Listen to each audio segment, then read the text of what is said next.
చాలామంది పిల్లలు మన హైదరాబాద్కి వెళ్ళి మన తెలుగు రాష్ట్రాలకు వెళ్ళి చాలామంది చదువు కోసమో ఉద్యోగం కోసమో వేరే దేశాలకు పోతారు.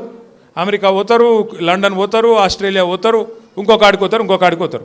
ఆ దేశాలలో ఇళ్ళలో నౌకర్లు ఉండరు కదా. ఆ దేశాలలో ఏం చేయాలి? మనది మనమే పని చేసుకోవాలి, మన బట్టలు మనమే ఉతుక్కోవాలి, మన వంట మనమే వాడుకోవాలి, మన టాయిలెట్ మనమే క్లీన్ చేసుకోవాలి. ఈ పిచ్చోనికా ఏం తెలియదు, చదువుకున్న బాపతేనేమో తెలుస్తుండే.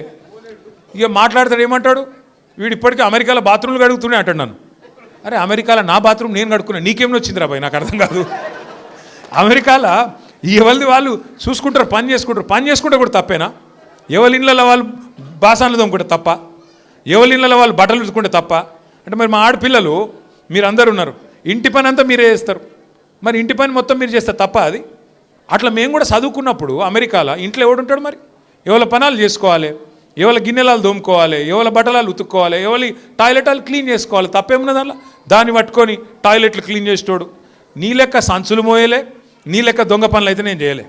ఇంకొక మాట ఏమంటాడు, నేనట మా అయ్య పేరు చెప్పుకొని బతుకుతున్నా అంట. అవు మా అయ్య గొప్పోడు, మా అయ్య తెలంగాణ తెచ్చిన మొగోడు మునగాడు, బరాబర్ చెప్పుకుంటా,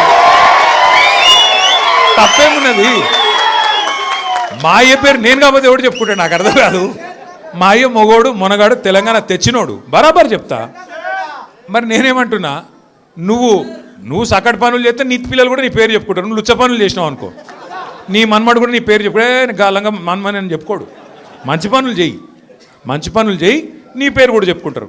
నీలాగా దొంగలకు సద్దులు కట్టుడు, బ్యాగులు మోసుడు, వాళ్ళ సంకల్ నాకుడు, ఢిల్లీకి పేమెంట్ కోటాలో పైసలు చంచుడు, గవి మాతో కావు. కొట్లాడతాం, మొగాలలాగా కొట్లాడతాం, మునగాలలాగానే బతుకుతాం, తెలంగాణ పౌరుషంతో బతుకుతాం. నీలాగా బతుకం, ఢిల్లీకి గులాములక్క మాత్రం బతుకం. ఢిల్లీకి సంచులు మోసుకుంటా, ఢిల్లీలో పోయి బీజేపీలతో రాసుకొని పోసుకొని తిరుక్కుంటా, జడ్జీల కాళ్ళు పట్టుకుంటా, అయ్యో నన్ను కేసుల లోపల నువ్వుకుర్రి అని చెప్పి డైవులు కొట్టుకుంటా, బతుకు అవసరం లేదు. బతికిన నాళ్ళు దర్జాగా బతుకుతాం, చచ్చినప్పుడు కూడా రాయలుగా చచ్చిపోతాం. అంతేగాని ఇట్లా చిల్లర పనులు చేయం. మీకు దయచేసి నేను ఒకటే కోరుతున్నా, ఆయన మళ్ళా అంటుండు కేసీఆర్ నట ముఖ్యమంత్రి కానియాడంట.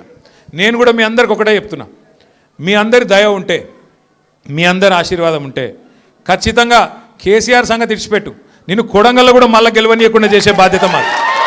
నిన్ను కొడంగల్లో మళ్ళీ గెలవనీయకుండా మళ్ళీ అసెంబ్లీకి రానియకుండా చేసే బాధ్యత పార్టీగా మేమందరం, ప్రజలుగా మేమందరం తీసుకుంటాం. నువ్వు మాట్లాడే మాటలు, చేసే రోత పనులు, వాటికి ఇలా ప్రజలు అసహించుకుంటున్నారు, నోట్లో ఉంచుతున్నారు. ఏం మాటలే ముఖ్యమంత్రి, టీవీ పెడితే పిల్లలు ఖరాబ్ అయ్యేటట్టున్నారు నీ భాష ఇంటే అని చెప్పి మొత్తం టీవీలు బంద్ చేస్తున్నారు. గసంటి పరిస్థితి వచ్చింది. ఏం అడిగిండు కేసీఆర్ గారు మొన్న? ఏమయ్యా పాలమూరు ప్రాజెక్ట్ని ఎందుకు పండబెట్టినావని అడిగిండు. ఏమైందయ్యా, 8 నెలలు అయింది,